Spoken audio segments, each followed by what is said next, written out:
आज ये संसार है तब भी वह परमात्मा है, एक समय आएगा संसार नहीं रहेगा तब भी वह परमात्मा वैसा का वैसा रहेगा। हम लोग नहीं थे तब भी भगवान थे, आज हम लोग हैं तब भी भगवान हैं, और एक समय आएगा जब हम लोग नहीं रहेंगे तब भी जो परमात्मा जो सत्ता रहेगी वह है पर ब्रह्म स्वरूप भगवान, सत्य स्वरूप भगवान नारायण।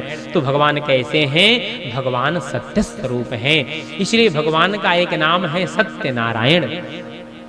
भगवान का नाम सत्य नारायण है। ये भगवान का सत्य नारायण नाम जो है इनको भगवान भोलेनाथ ने दिया था। आप लोगों ने कथा सुना होगा, शिव पुराण की कथा है। इस समय विष्णु और ब्रह्मा ये तीन दोनों देवताओं में हुआ कि हम बड़े हैं, हम बड़े हैं। उसी समय उन दोनों के बीच में विशाल अग्निस्तंभ, दिव्य तेजोमय ज्योतिर्लिंग, दिव्य भगवान शिव का, दिव्य साक्षात भगवान शिव के स्वरूप में, शिव ही लिंग स्वरूप में भगवान प्रकट हुए हैं। भगवान का लिंगावतार हुआ है। उस शिवलिंग को देख करके अब दोनों देवताओं को लगा कि भैया हम लोग आपस में बड़े होने के चक्कर में लगे थे, देखो हम सबसे भी बड़े यहाँ कोई प्रकट हो गए हैं, अब पता करो ये कौन है, कहाँ से आए और कहाँ समाप्त हो गए। तो ब्रह्मा ऊपर, भगवान नारायण नीचे, और दोनों देवता हजारों वर्ष तक ढूंढते रहे, लेकिन शिवलिंग कहां से निकला, कहां समाप्त हुआ पता नहीं चला। भगवान नारायण आए, भोले बाबा के चरणों में प्रणाम किए, बोले सरकार मुझे पता नहीं चला ये कहां से निकला है। ब्रह्मा भी नहीं पता कर पाए, लेकिन ब्रह्मा सोचे कि मैं नहीं अगर चल के बताऊंगा कि पता नहीं कर पाया तो कहीं विष्णु कह दिए हम पता कर लिए, फिर तो विष्णु महान हो जाएंगे, हम छोटे बन जाएंगे। तो ब्रह्मा सोचे चलो क्या करना है, चल के कह देंगे हमने पता कर लिया, कौन देखा यहाँ पे। लेकिन चल तो पड़े झूठ बोलने के लिए। लेकिन जब रास्ते में चले तो उनको याद आया कि अगर भगवान पूछेंगे कि कौन साक्षी है, देखा कौन है। आदमी जब झूठ बोलता है ना तो उसका दिमाग ज्यादा यहाँ भागता है। जो सत्य होते हैं ना वो बोलते हैं हाँ भैया क्या करना, हम तो कर देंगे भैया, हम नहीं देखा, खत्म काम। तो सत्य वो हाँ एक बात जानते हैं बस, हाँ जानते या नहीं जानते। लेकिन जो झूठ बोलता है वो देश भर का यहाँ वहाँ का गुड़ा गलत करता है कि पूछ लेंगे तो क्या करेंगे, चलो किसी को ले, कोई साक्षी हो जाए। तो देखे अचानक से एक पुष्प गिर रहा था। वो पुष्प कहां से गिरा? वो भगवान शिव की जटा से ही करोड़ों वर्षों से फिसल करके वह गिर चुका था। वो गिरता हुआ आ रहा था, अचानक से ब्रह्मा की दृष्टि में पड़ा। ब्रह्मा बोले भैया बस बस, तुझे मुझे आवश्यकता थी, एक काम कर, मेरा काम करेगा। उसने कहा क्या करना महाराज? ब्रह्मा ने कहा बस भोले बाबा के पास चल के कह देना कि हमने शिवलिंग का अंतिम भाग देख लिया है, कहाँ खत्म हुआ ये देख लिया, तो बस इतना चल तू कह देना हाँ ब्रह्मा जी देखे हैं, हम भी वहां उपस्थित थे। उसने कहा हम क्यों जाकर के भगवान के सामने झूठ बोले? ब्रह्मा ने कहा देखो अगर तुम मेरे साथ ऐसा करोगे, मेरी बात मानोगे तो जानो पहले तुम पहचानो मैं कौन हूँ। मैं ब्रह्मा हूँ, सारे संसार का सृजन करता हूँ, सारे संसार को बनाना मेरा काम है। तो अगर तुम मेरी इच्छा मेरा काम कर दोगे तो मैं चाहूंगा तुझे इंद्र बना दूंगा। उसके मन में केतकी के मन में हुआ करे राम राम, ये तो कितना बढ़िया है, ये ब्रह्मा है, मुझे जो चाहेंगे उतना बड़ा पद मुझे दे देंगे। तो पुष्प भी तैयार हो गया और उसने कहा ठीक है। तो ब्रह्मा जी आए और भगवान नारायण पहले मिले। ब्रह्मा नारायण ने पूछा क्या ब्रह्मा जी आप पता कर लिए? ब्रह्मा जी ने कहा क्या आपको नहीं पता चला क्या? विष्णु भगवान ने कहा ब्रह्मा जी मुझे तो नहीं पता चला। ब्रह्मा ने कहा अरे आपको पता भी नहीं चला, हमको पता की बात छोड़िए, हम दर्शन भी किए और वहां 1650 पूजा करके भी आ रहे हैं, हमने पूरा पता का दर्शन कर लिया है। विष्णु भगवान देखे अरे ब्रह्मा जी पता कर लिए, फिर तो आप महान हो गए, आप बैठिए हम आपका पूजन करते हैं। विष्णु भगवान आसन लगा दिए ब्रह्मा जी का, उस पर बैठा दिए, पाद अर्घ पूजन करने जैसे चले। अब भगवान भोलेनाथ से नहीं रहा गया, भगवान शिवलिंग से प्रकट हो गए हैं। इतने क्रोध में, इतने गुस्से में भगवान है कि भगवान अपना त्रिशूल उठा लिए हैं ब्रह्मा को मारने के लिए। भगवान नारायण ने शिव जी के चरणों को पकड़ लिया, सरकार आप क्या कर रहे हैं? भगवान ने कहा नारायण आप नहीं देख रहे हैं कि ब्रह्मा झूठ बोल रहा है, और एक तो मेरे इस स्वरूप का पता भी नहीं कर पाया, और ऊपर से आकर के आपसे झूठ भी बोला, और आपसे इसको शर्म लज्जा नहीं आती है, ये आपसे अपना पूजन करवाने के लिए बैठा है, इसको बाद में मार डालूंगा। शिव उठा, भगवान शिव अपना त्रिशूल उठा करके दौड़ा लिए मारने के लिए। ब्रह्मा प्राण बचा करके भागे, भगवान नारायण चरणों को पकड़ लिए, सरकार ऐसा मत करिए, कि ब्रह्मा भी तो आपके ही बालक हैं, अगर बालक कोई अपराध कर दे तो माता पिता रुष्ट होकर के उसका बदतूरी कर देते हैं। सरकार आप इनको ऐसा मत करिए। भगवान नारायण ने विनती किया, भगवान शिव ने छोड़ दिया। लेकिन शिव जी ने कहा, ब्रह्मा जी, नारायण, अगर ये ब्रह्मा को दंड नहीं दूंगा तो सारे संसार के लोग यही समझेंगे कि कुछ भी कर लो, क्षमा याचना कर लो, बच जाओगे, कुछ दंड देना पड़ेगा। भगवान नारायण ने कहा, सरकार अब आपसे ज्यादा महान कौन है, आप तो जानते हैं, अब आप ही विचार करिए इनको क्या दंड देना है। तो भगवान शिव ने विचार किया कि जिस मुख से ब्रह्मा ने भगवान नारायण की निंदा की है, जिस मुख से ब्रह्मा ने भगवान नारायण की, भगवान विष्णु की निंदा की है, इनको उल्टा सीधा अपशब्द का प्रयोग किया है, उस मुख को हम काट करके अलग कर देंगे।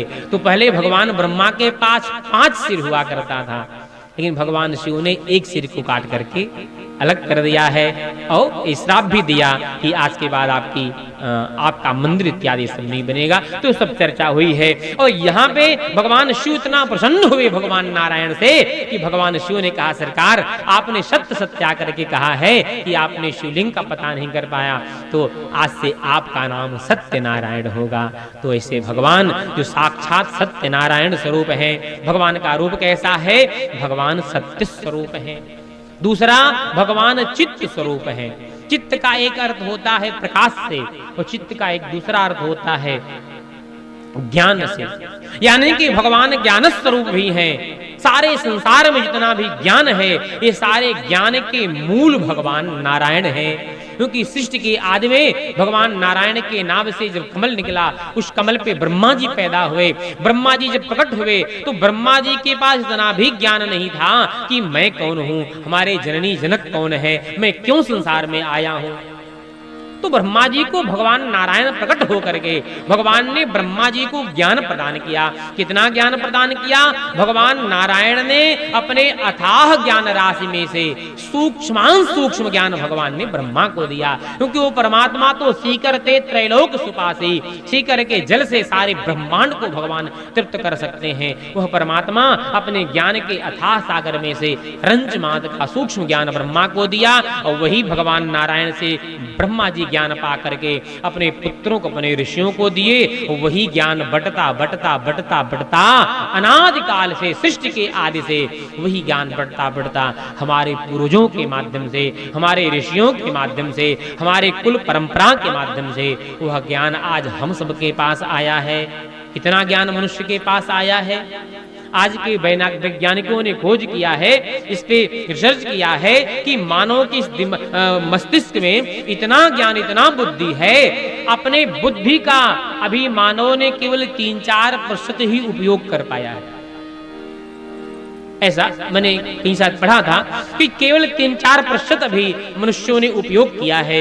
अब आप विचार करें, वह भगवान नारायण से ज्ञान निकला ब्रह्मा को, ब्रह्मा ने अपने पुत्र मरीच इत्यादि ऋषियों को दिया। वही ऋषि परंपरा, गुरु परंपरा, शिष्य परंपरा, माता पिता और परिवार परंपरा के अनुसार वह ज्ञान आज बढ़ते बढ़ते अनादि काल से वह ज्ञान बढ़ते बढ़ते हमारे पास आया है। अब कितना बढ़ते बढ़ते आया होगा, कितना सूक्ष्म हो गया, लेकिन उस परम सूक्ष्म ज्ञान को भी आज के वैज्ञानिक कहते हैं जितना ज्ञान है उसका 2-4% हमने उपयोग किया है। तो 2-4% उपयोग करने का परिणाम है कि चंद्रयान 3 या 2 शायद 3 पहुंचाना वहां पे चंद्रमा पे पहुंच गया। अब आप विचार करें, अगर मानो पूरा 100% उपयोग कर ले फिर क्या कर सकता है। और मोदी जी ने तो सूर्य वाली भी यात्रा भी प्रारंभ करवा दिया है। तो मनुष्य के पास कितना ज्ञान है। मेरे कहने का आशय यह हुआ कि अनादि काल से वह बढ़ता बढ़ता ज्ञान आज मानव के पास है। ये मानव इतना बड़ा ज्ञानी बना पड़ा है। तो जो ज्ञान, जिस परमात्मा से वह जो ज्ञान निकला है, वह परमात्मा, वह भगवान कितने बड़े ज्ञान के अथाह सागर हैं। ऐसे परम ज्ञान स्वरूप भगवान नारायण के चरणों में बारंबार प्रणाम है। तो भगवान कैसे हैं, भगवान ज्ञान स्वरूप है। दूसरा, भगवान प्रकाश स्वरूप है। इस संसार में जितने भी प्रकाश देने वाले तत्व हैं, वो सब, चाहे वह सूर्य हो, चाहे चंद्रमा हो, चाहे जो भी हो, चाहे ग्रह नक्षत्र तारे हो, क्योंकि इन्हीं से हमको प्रकाश, दिन में सूर्य प्रकाशित करते हैं, रात्रि में चंद्रमा, ग्रह नक्षत्र तारे प्रकाशित करते हैं। तो जितने हमको प्रकाश देने वाले ये तत्व हैं, ये इनका अपना कोई प्रकाश नहीं है।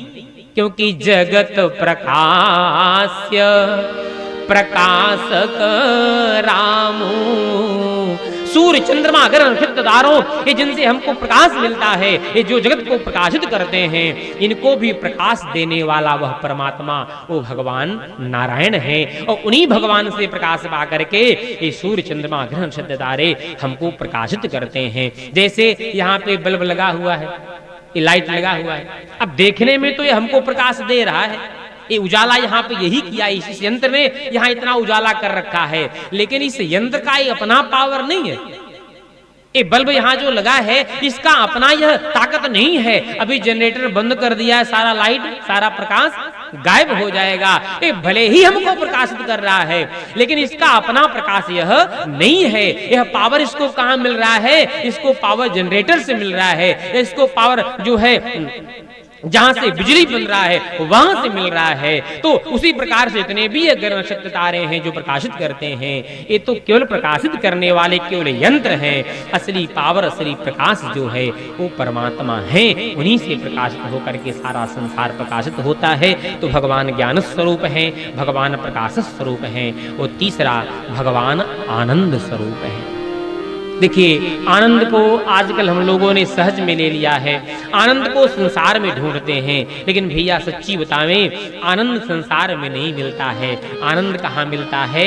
आनंद तो भगवान के चरणों में मिलता है। भगवान जब संसार वालों को बांटने लगे ना, सब कुछ भगवान ने बांट दिया, लेकिन एक चीज भगवान अपने चरणों के नीचे दबा दिया। भगवान धन संपत्ति यश वैभव कीर्ति सब भगवान देने लगे, जिसको जो इच्छा हो ले जाओ, सब ज्ञान बुद्धि विवेक सब लोगों ने ले लिया, लेकिन आनंद को भगवान ने अपने चरणों के नीचे दबा दिया। यानी कि भगवान ने कहा भैया जिसको आनंद चाहिए उसको हमारे चरणों का ध्यान करना ही पड़ेगा। जब तक भगवान के चरणों का ध्यान नहीं करेंगे, जब तक भगवान का स्मरण नहीं करेंगे, तब तक आनंद मिलने वाला नहीं है। आराम की जरूरत है तो एक काम कर, आराम की शरण में बैठ राम राम कर। जिसको आनंद चाहिए, जिसको परम सुख की प्राप्ति चाहिए, जिसको परम आनंद चाहिए, वो भगवान के चरणों का ध्यान करे। राम नाम का प्याला पिएगा कोई दिल वाला, राम नाम का प्याला पिएगा कोई दिल वाला। राम नाम का प्याला पिएगा कोई दिल वाला। राम नाम का प्याला पिएगा कोई दिल वाला। ओ प्याला प्रहलाद जी पी गए, वो प्याला प्रहलाद जी पी गए। ये प्याला प्रहलाद जी पी गए, ये प्याला प्रहलाद जी पी गए। खम्भ से हरि को निकाला, खम्भ से हरि को निकाला, पिएगा कोई दिल वाला। राम नाम का प्याला पिएगा कोई दिल वाला। जय जय राम नाम का प्याला।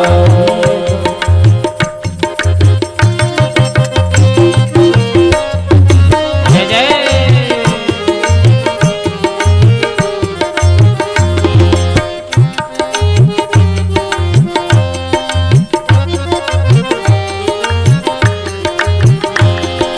श्री सीतारामचंद्र भगवान की जय हो।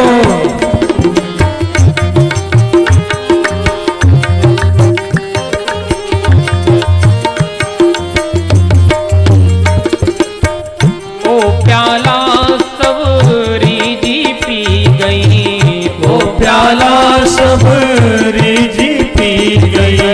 ये प्याला सबरी जी पी गई, ये प्याला सबरी जी पी गई। सबरी जी पी गई, सबरी जी पी गई, सबरी जी पी गई, सबरी जी पी गई। अरे ये प्याला सबरी जी पी गई, ये प्याला सबरी मेरी मेरी ताली की सेवा करते हुए जीवन सफल करे डाला,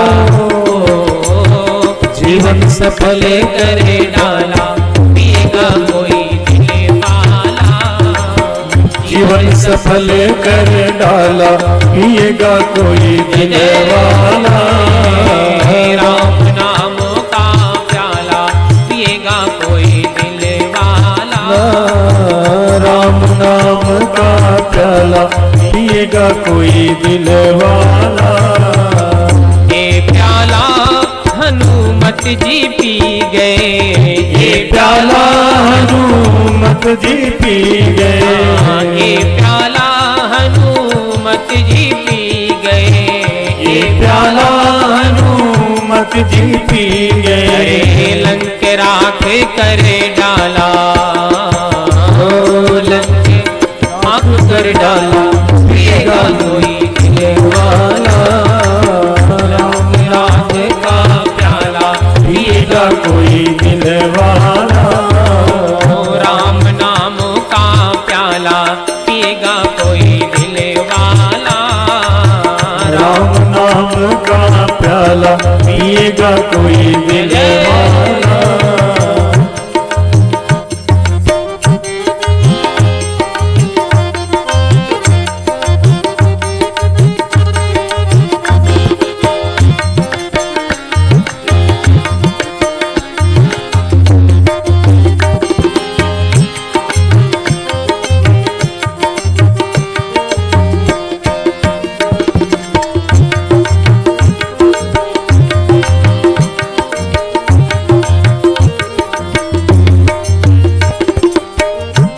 प्याला मीरा जी पी गई, ये प्याला मीरा जी पी गई। मीरा जी पी गई, मीरा जी पी गई, मीरा जी पी गई, मीरा जी पी गई।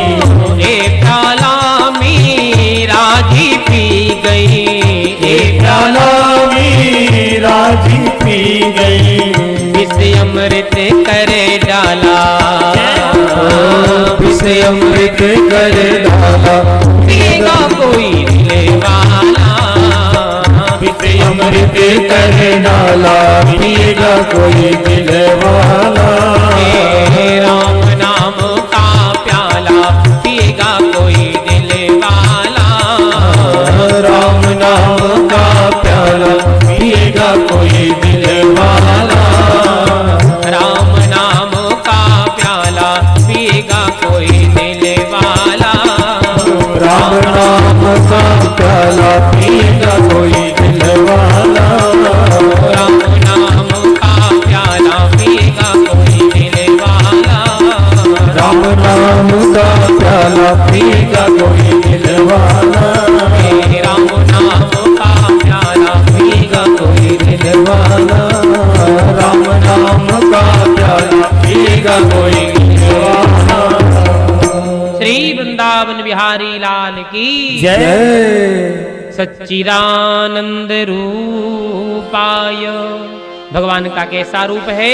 भगवान सदघन, भगवान चिदघन, भगवान आनंद घन, भगवान आनंद स्वरूप है। भगवान आनंद अगर मिलेगा तो केवल भगवान के चरणों में मिलेगा। आपको बताएं, निवेदन करें आपसे, इस संसार में आनंद मिलने वाला नहीं है। हम संसार में आनंद ढूंढते तो हैं, हम संसार में सुख ढूंढते तो हैं, लेकिन सुख और आनंद ये भगवान के ये संसार में नहीं मिलता। क्यों? क्योंकि संसार का नाम ही दुखालय है। क्या नाम है इस संसार का? क्या नाम है? दुखालय। दुख माने विपत्ति, समस्या, परेशानी, और आलय माने घर। जो दुख का, विपत्ति की, समस्या का, परेशानी का घर है उसका नाम है यह संसार। तो जहां पे दुख, विपत्ति, समस्या ही भरा पड़ा है वहां पे सुख कहां मिलेगा भैया? पेट्रोल टंकी पे कोई जाकर के कहे भैया हमको जरा 2 किलो चीनी दे दीजिए, देगा? कहेगा भैया 2, 4, 6 किलो नहीं, 1 ड्रम हमसे पेट्रोल डीजल ले जाइए, देने को तैयार। लेकिन चीनी हम कहां से देंगे? कोटेदार के पास, राशन की दुकान पे जाओ, राशन के पास चले जाओ, दुकान करो, कोटेदार के पास, राशन वाले के पास चले जाओ। आपका तो भैया जरा हमको 2 लीटर पेट्रोल दे दीजिए, तो देगा? अरे भैया, जो जहां मिलता वहीं मिलेगा। संसार में दुख मिलता है, यहाँ सुख कहाँ मिलेगा? सुख तो परमात्मा के चरणों में है, जिसको हम ढूंढते नहीं हैं। जहां नहीं मिलता वहीं हम पागलों की तरह ढूंढने में लगे हैं, लेकिन मिलने वाला नहीं है, क्योंकि यह संसार केवल दुख देने वाला है। असली आनंद तो परमात्मा के चरणों में ही है। और एक बार इसने परमात्मा के चरणों को प्राप्त कर लिया है, उसके सामने मीरा की तरफ विष भी आ जाए तो वह विष भी अमृत बन जाता है। राणा ने भेजा विष का प्याला, अमृत कर पी जाना रे माँ, मैं तो गोविंद के गुण गाना। राणा ने विष का प्याला भेजा था, पिला डालो, मार डालो मीरा को, लेकिन मीरा उस विष को भी परमात्मा भगवान अपने माधव अपने सांवरिया का ध्यान करके उस विष को पी गई। वह विष अमृत बन गया है। जो भगवान के भजन में लग जाता है, जो भगवान के चरण का ध्यान कर लेता है, एक बार इसने भगवान के चरण का स्पर्श पा लिया है, एक बार इसने भगवान के चरण का दर्शन पा लिया है, एक बार इसने भगवान के भजन का आनंद, वो भगवान के भजन के अमृत का रस का आनंद जो पा लिया है, वह संसार का विष भी उसके लिए विष नहीं अमृत बन जाता है। संसार का दुख भी उसके लिए दुख नहीं, विपत्ति नहीं, संपत्ति बन जाती है। तो भगवान आनंद स्वरूप परमात्मा है, ये भगवान का रूप है। रूप परिचय भगवान का बताया गया। भक्तों के मन में जिज्ञासा हुई कि भगवान का रूप तो बढ़िया है, सत्य स्वरूप है, चित्त स्वरूप है, आनंद स्वरूप है, तो ये बताइए केवल भगवान बस देखने में ही सुंदर रूप रंग वाले हैं कि कुछ करते धरते भी हैं? आदमी देखने में खूब सुंदर हो, ब्यूटीफुल या हैंडसम हो, हाँ आज की भाषा वाली बात बता दे, खूब सुंदर हो आदमी, देखने में खूब बढ़िया हो, लेकिन करता धरता कुछ ना हो। सुबह से बस चाय नाश्ता लंच डिनर और यही बस खाने में लगा रहे। मम्मी अरे पकौड़ी बनाना, बड़ा बढ़िया मौसम में चाय गरम गरम भी साथ मिलाना। सुबह से शाम तक बस खाने में लगा रहे, काम धाम एको ना करे। तो बताइए ऐसे लोगों को घर वाले पसंद करेंगे? पहले तो बाप ही उठाएगा डंडा, पीठ पे लगाएगा चार। नालायक कहीं का, खाने के लिए बस केवल पैदा हुआ है, करना धरना, भाग जा मेरा घर द्वार छोड़ करके, तो पिता मारेगा पीठ पे। इसका मतलब कि अगर हमारा कर्म बढ़िया नहीं है तो हमको कोई प्रेम करने वाला नहीं है। रूप सुंदरता तो जरूरी है, रूप सुंदर होना चाहिए, रूप रंग आकार बढ़िया होना चाहिए, ठीक है, लेकिन अगर नहीं भी बढ़िया है तो कोई चिंता की बात नहीं। हमारा कर्म बढ़िया हो जाए, भगवान प्रेम करने लगेंगे, संसार प्रेम करना शुरू कर देगा। तो भगवान का रूप तो बढ़िया है, ये बताइए भगवान करते क्या है, भगवान का कार्य क्या है? तो यहाँ पे वर्णन किया गया। क्या करते हैं भगवान? विश्वोत्पत्त्यादि हेतवे, संपूर्ण विश्व के उत्पत्ति के हेतु परमात्मा है। यानी कि सारे ब्रह्मांड को पैदा भी भगवान करते हैं, सारे ब्रह्मांड का पालन भी भगवान करते हैं, वो अंत में संपूर्ण संसार का संहार भी भगवान ही करते हैं। माता पिता के माध्यम से, रज और वीर के माध्यम से सारे संसार को इस संसार में प्रकट करने का कार्य परमात्मा का है। जब जीव माँ के गर्भ में होता, भागवत के 3 स्कंद में माता देवहूति कपिल भगवान की जब स्तुति करके वंदना की है, कपिल भगवान ने माता देवहूति अपने माँ को जब उपदेश देना शुरू किया है, उसमें जीव के गर्भ की स्थिति का वर्णन जब किया है, तो वहां पे जीव जो है जब माँ के गर्भ में होता है, किस प्रकार से वह गर्भ के पीड़ा को, गर्भ के कष्ट को, गर्भ के दुख को जब वह नहीं सहन कर पाता है। एक गाल पे मूत्र की थैली, दूसरे गाल पे बिष्टे की थैली, मैया गर्म पदार्थ खा ले तो गर्भ का जो वह कोमल अंगों वाला बालक है उसका शरीर जलने लगता है, ठंडा पदार्थ खा ले कांपने लगता है, तीखा खट्टा इत्यादि खा ले बालक को बड़ी पीड़ा होती है। गर्भ में छोटे छोटे क्रीम जो है बालक के कोमल अंग को कुरेदते हैं, काटते हैं, उस समय वह बालक भयंकर कष्ट में पीड़ा में हो करके वह अपने आप को जब नहीं संभाल पाता, नहीं सहन कर पाता गर्भ की पीड़ा को, तब वह भगवान की स्तुति करता है। तस्योपसन्नमवितुम जगदिच्छयात् नाना तनोर्भुविचलत् चरणारविंदम। हे परमात्मा, आपसे विनती करते हैं इस नरक